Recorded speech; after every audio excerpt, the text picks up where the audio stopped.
Hello, beautiful soul family. Rebecca here, your vibe mentor. Let's talk today about why everything feels wrong right before it feels right.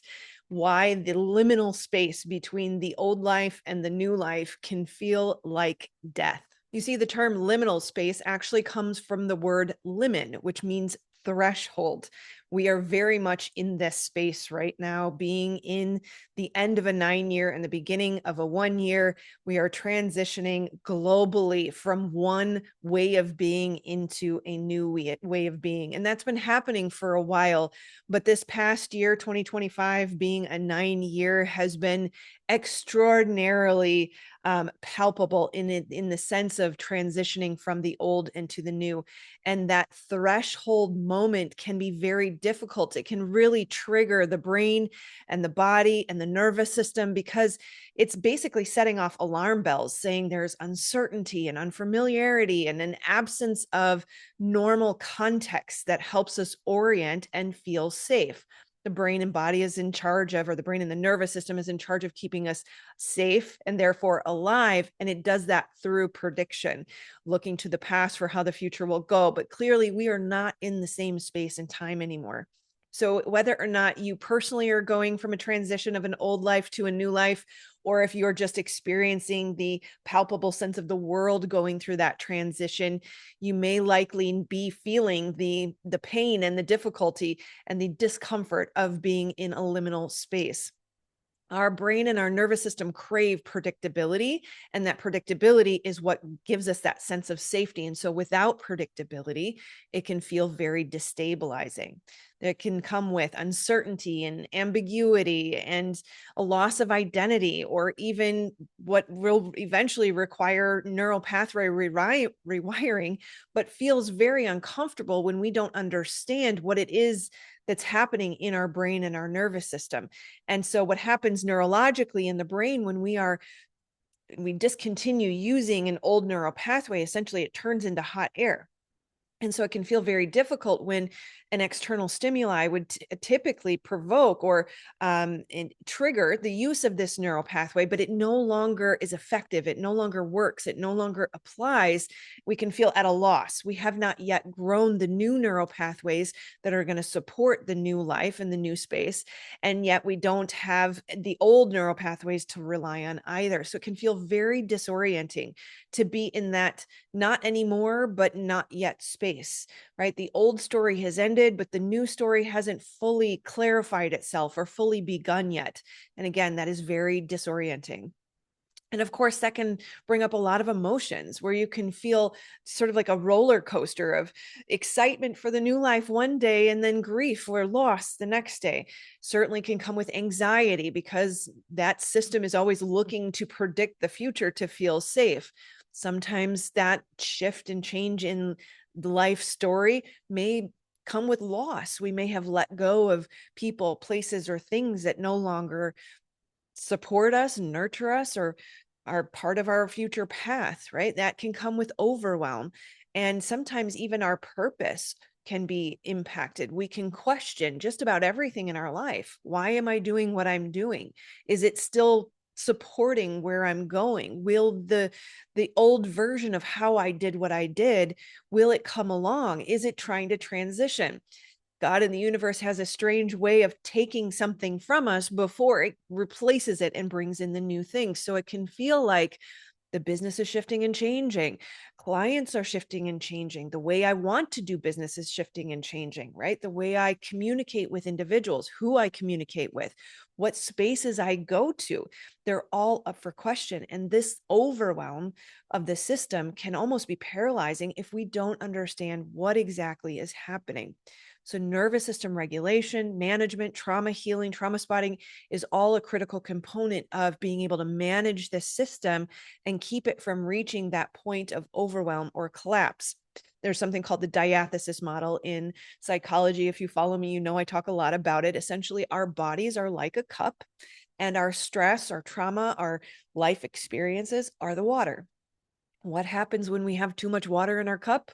We spill over. And so that is that feeling of overwhelm where there's just too much for me to navigate, to figure out, to reorient to try to adjust to try to understand. And that will cause a sense of anxiety and paralysis and possibly doom scrolling that often comes with sort of that freeze response. So really be on the lookout for the indications that your system is overwhelmed so that you can learn how to empty your cup, regulate your nervous system, and come back to that necessary baseline state of peace and calm, which is also known as the parasympathetic state that's associated with rest, digest, growth, repair, and healing. We cannot grow, repair, or heal if we are activated or overwhelmed in this time.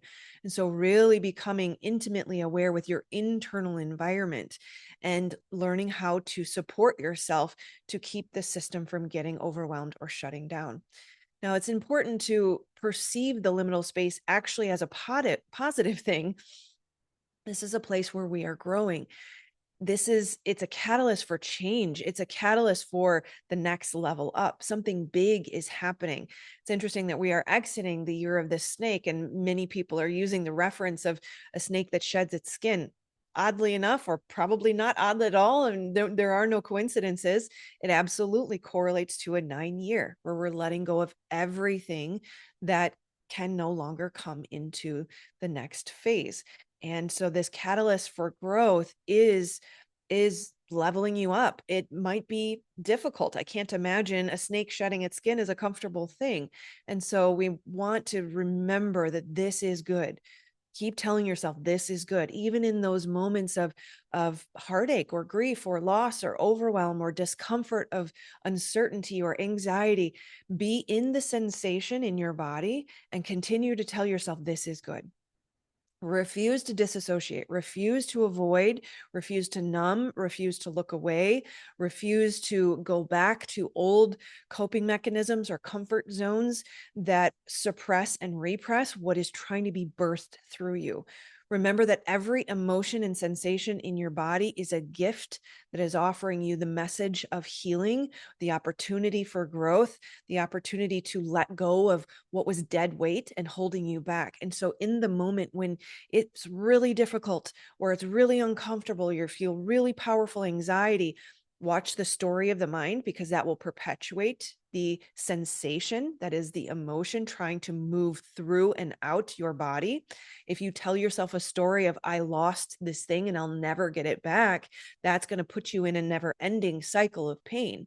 But if you tell yourself a story that this is good, this is good, this is just a wave, I'm going to ride the wave. Every wave has a beginning, a middle, and an end. This too shall pass. Keep telling yourself, I am healing. I am growing. I am stepping into a beautiful new life. Life is happening for me and not to me. And treat it as a beautiful gift, as a privilege. I love David Guyam, something of that effect. He says, what a privilege, what a pleasure, right? To be able to celebrate even the hard parts is going to allow you to move through it so you can get to the end of the wave.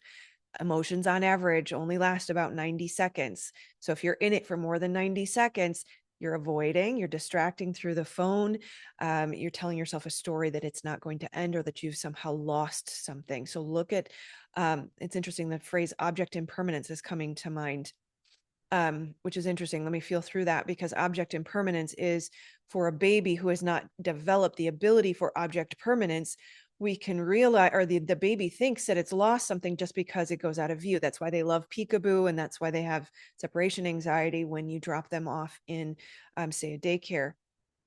Heaven forbid we talk about daycares. That's another story for another day. But over time, the baby realizes object permanence, that even though I can't see it, it's still there. And that's really fascinating. That's definitely divinely inspired, because we are learning object permanence through the divine support and connection that is leading us to the level up, the expansion, the growth, the next phase of our lives. And so while we think we lost something because we no longer see it, we're learning object permanence in the sense that we can remember, whoo, big goosebumps. Yeah, divine confirmation. We are learning that we never really lose anything. That love will always be there. that connection, ugh,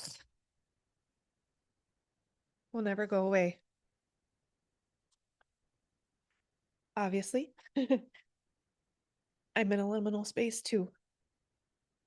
We're all in this together. I did not plan on crying. What the heck? And I'm getting the guidance that I should be telling my story more often. And so we'll pepper that in ways that don't make me cry. I will speak from the scar and not the wound. So that will come in time. But know that I'm here with you. And when you are on the healing journey, especially healing trauma, you will come to the liminal space because that old identity had to die. You can't be a victim anymore. You can't be a doormat. You can't self-abandon. You can't self-sacrifice. You can't overgive. You can't people please. If you are going to live the life that God has placed on your heart as a desire and a compass to lead you towards it, we have to let that old version of us die. And that means that the life that was built on trauma responses will die with it. And for some of us, I built a life predominantly through trauma responses. And so to untangle from that and to let that go requires literally letting go of every single aspect of your life. It may look like everything that you ever built your self-worth on, or your safety. If you needed anyone or anything to prove that you were valuable and worthy, it will be taken away, because you have to learn that object permanence, that you are valuable and worthy because you breathe, because you're alive, because the creator of the universe is animating your heart and causing your lungs to breathe. Every breath is evidence that you are a valuable, critical component of the greater whole, and you are a child of the creator of the universe, and therefore you are extraordinarily valuable. And so the liminal space is the old identity and the new identity, the life that the old person lived and the life that the new identity will live. And that's why orientation is a very valuable conversation that has been coming up in my consciousness and my awareness lately. It's separate from identity, it's connected, but orientation is more important. And I will speak to this. I don't want to go into great depth because it would be separate from the liminal space conversation, but make sure you subscribe so that you can catch that conversation. Likely that's coming very soon. We're moving away from communication through words and into communication through vibrational interaction. We already do that to some extent, but we will do it primarily going forward or in the near future. And so your orientation informs your energetic signature and therefore the communication that you are offering to the individuals that you engage with. So all of this to say, let's stick on the liminal space conversation. This is an opportunity for discovery. This is kind of like a blank slate or a white piece of paper, and that's part of what makes it uncomfortable, but it can also make it exciting if we choose that perspective. Right? Letting go of what no longer serves us creates a vacuum, creates a hole. Nature abhors a vacuum that has to be filled. And so in that is an opportunity to play with who you are, to find a new orientation to life, to God, to the creator, to the universe, to the creation itself, to your creative capacity, right? Letting go, mourning, going through the grieving process, feeling, allowing it to be released from the body, creates the space that allows that new identity, that new orientation to be played with. And that's a beautiful perspective to look at, or to choose to perceive this new chapter through. Is it's an opportunity to play with the creator, play with the remembrance of who you naturally were before the world changed you. It's an opportunity for choice, right? You have the power to choose. And this is a truly pivotal moment where you can choose anything. And especially if you've been doing the healing work, you can choose through alignment. You can feel the felt sense of, yes, this is the path that my creator has created for me, right? You become more authentic. You become more true. You become more honest, right? And at the end of the day, peace can only come peace, fulfillment, joy, whatever it is you seek, can only come through alignment, which comes through authenticity and truth. And so if you're wearing a mask, if you're hiding from things, if you're running from the work, it's just going to be another 9 years of pain. Every 9 years, we go through a new cycle. It's interesting. Another piece of my story back in 2016, I started to try to leave that narcissistic relationship and I did not succeed. I went back. Granted, I had a 3-year-old and a 1-year-old, and there were a lot of different reasons for me to want to stay in that environment, to protect my kids, to try to make it work.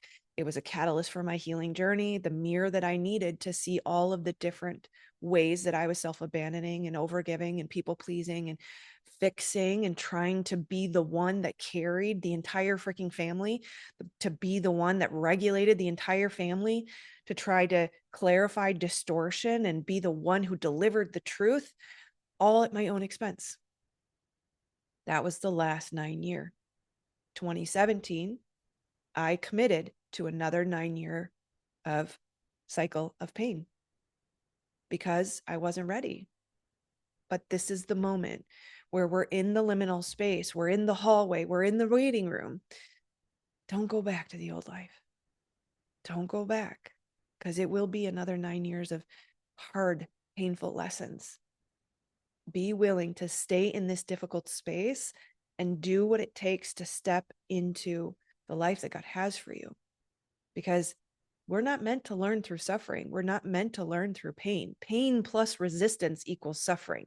This moment, this 90-second cycle of emotion of pain can end in 90 seconds if we choose to commit to the higher path. Otherwise, if we avoid, if we hide behind the mask, if we pretend, if we ignore truth, we're going to sign up for another 9 years. So, how to navigate? How do we support ourselves through this, right? Number one, first and foremost, I am getting extraordinarily strong guidance to put the phone down. Put the screen down. I know you're probably watching this or listening to this on a phone. That's great. Long form is much better than short form. That's not terrible. Learning is good, but put boundaries around it. An hour a day, max 2 hours a day.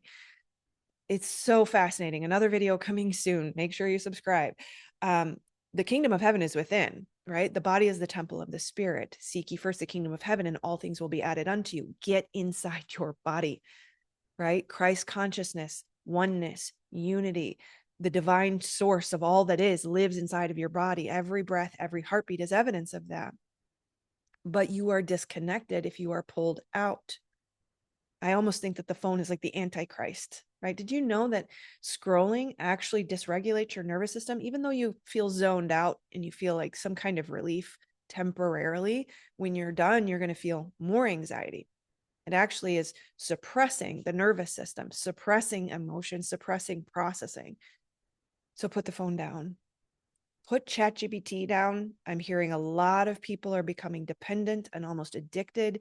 It is not good for you. Use it to create a marketing plan. Use it to create a new schedule for the new year. However you want it, but you 1 or 2 prompts, that's it. Don't let it drag you down endless rabbit holes under the guise of learning or problem solving. That is dysregulating your system and pulling you outside of yourself. You need to be connected to your body, be embodied, be present in every sensation, every emotion. It is the evidence of the creator in your body, right? Embrace not knowing. The world is moving faster and faster. I'm sure you've noticed time is moving faster and faster. We have got to recognize that things are going to change continuously. We have to learn to embrace not knowing. Embrace change, become like water, become fluid, be willing to flow. If something that you don't like is happening, accept it, love it, let go, do the back float. We have to start floating on water. Notice water and emotion are connected, right? Be present in every moment. It's been said as a parent, the best present you can give your children is presence. The best present you can give yourself is presence. Presence within is presence with the divine, is the fulfillment, the peace, and the joy and the ease that you seek. It is how we step out of a life of suffering and into flow and ease. right? Shift from what now, like what am I going to anticipate next, to what if. You are the creator of your reality. You are creating all the time. And if you're not aware of that, it's on autopilot, more of the same. If you have not healed your trauma, you are recreating traumatic experiences to trigger you, to show you the mirror of where you need to heal and what you need to let go of, right? So shift from what now to what if. What if isn't, it's not quite as declarative as I am wealthy now, I am healed now, because the system won't believe it. What if I am becoming wealthy? What if I am healing? What if I am free? What if I'm stepping into my dream life right now? What if I get to put on the new identity? What if I get to reorient in ways that feel aligned for me? What if I get to create whatever it is that I desire to create? Right? It's very important to release shame. Don't feel bad about where you're at. Don't let the voice of the abuser, the trauma, the world, whatever it is, whatever inner critic voice wants to tell you, you should be somewhere else. Let it go. It's lying to you, right? You are in a very valuable place. This is a very natural and normal thing. And we collectively, globally, are going through a very difficult birthing process. It's like a mother in contractions birthing a new life, right? So go easy on yourself, be gentle, give yourself grace, take small steps. Take small steps in everything you do throughout your day, every day, right? Go slow. Slow speed activates the nervous system. Slow calms the nervous system. I have all the time in the world. Play with time. Time dilates, by the way, if you've ever noticed that. If you're rushing, time seems to go really fast. If you slow down, time expands. I have all the time in the world. I'm right where I need to be. I love the version of me that is emerging. I love how proud I am of myself for being able to step out of that old life, to hold myself through the difficulty of the liminal space, and to step into the new life, right? Build new micro habits. Structure is really important because we feel like everything's changing all the time. We got to give the nervous system some kind of structure, right? So coffee at the same time every day, the same type of tea, right? The same routine, set the cup in the same place. Micro habits will build a safety structure that makes the system feel safe. Create a nurturing structure for you. Find things. Tulsi tea is coming to mind. It's my favorite tea. It's a cinnamon spice, but it's actually very, very helpful for the nervous system. It can help build resilience and calm the system. Cinnamon's also an appetite suppressant. I don't know why that matters, but if you're trying to lose weight for the new year, that could be helpful too, right? So find things that nurture and support you and make them part of your structure. Structure the entire day. Look at circadian rhythms. I believe I did a video about circadian rhythms. Play with the rhythms of the day, right? We're meant to rest between 3 and 5, not get a coffee, right? Work with the natural rhythms that are part of your day and have organized structure for each part of your day, right? How do you wake up? How do you get into the work? How do you decline from the work? How do you wind down? How do you rest in the afternoon? How do you take care of yourself before bed, right? Create nurturing structures. Rest and self-care are critically important to the nervous system. Basic foundational needs like sleep, water, and rest. You got to do it, right? Make sure that you're hydrated, make sure that your blood sugar is balanced, make sure that you're eating a well-balanced meal, right? It goes without saying, but sometimes we need to be reminded. And then something that doesn't go without saying that, the world often will tell us, be independent and I can do it all myself. Actually, we're made for co-regulation. The highest state of the nervous system is love and connection. There's parts of the brain that will literally starve to death if we don't have connection. You are not meant to do this alone. Do not do this alone. Even if you don't like people or you still trauma. Oh my gosh. Oh, my daughter just sent a message and I didn't realize the notification was that loud. Wow, that startled me. Startle response, trauma response, highly activated nervous system.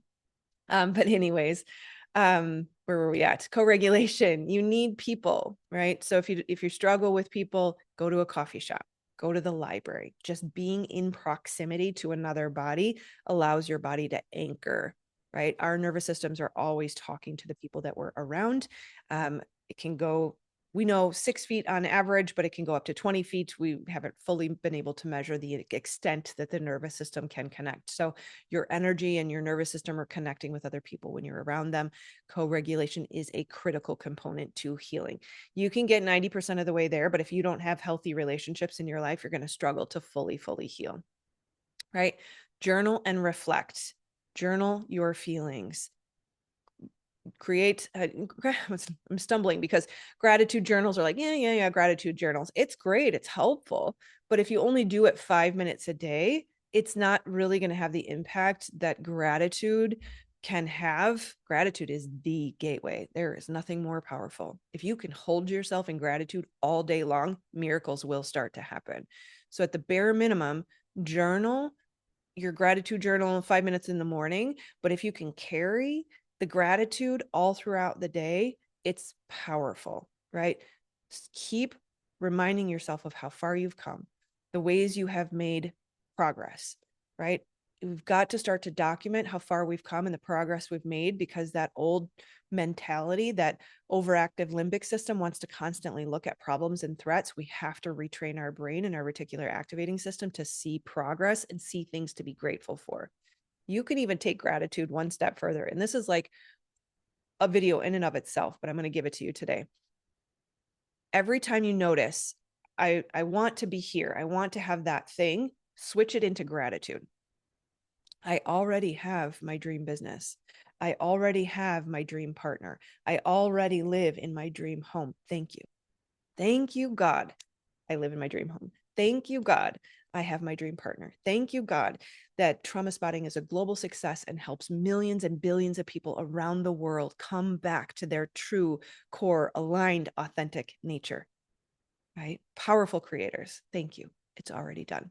If you can do that, watch miracles start to happen, right? Even take note of your insights and the clarity. Document every epiphany and every not coincidence. What am I thinking? Synchronicity, right? Make it a point to document the positive things. You're retraining your brain, right? Again, identity, play with the new identity, put on new hats, play different roles, see what feels good, right? Pretend you're an actor. Go out and be someone else for a day and see what it feels like. It's like trying on a different shirt, right? And then, of course, you are a creator. You are made to create. We are all here to create. What are you creating? Are you consuming? Put the phone down. Or are you creating, right? You're going to feel like crap when you're in consumption. You're going to feel good when you are creating, even if that's artwork or painting or drawing or clay or Play-Doh. It doesn't matter. But go out and create something. Create a life worth living. Okay. I love you, my friends. I'll see you on the next one. If you want more, if you need help with trauma healing, check out the link for the free training coming.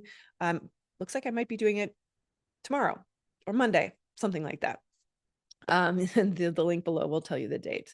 I love you, my friends, and I will see you on the next one. Namaste.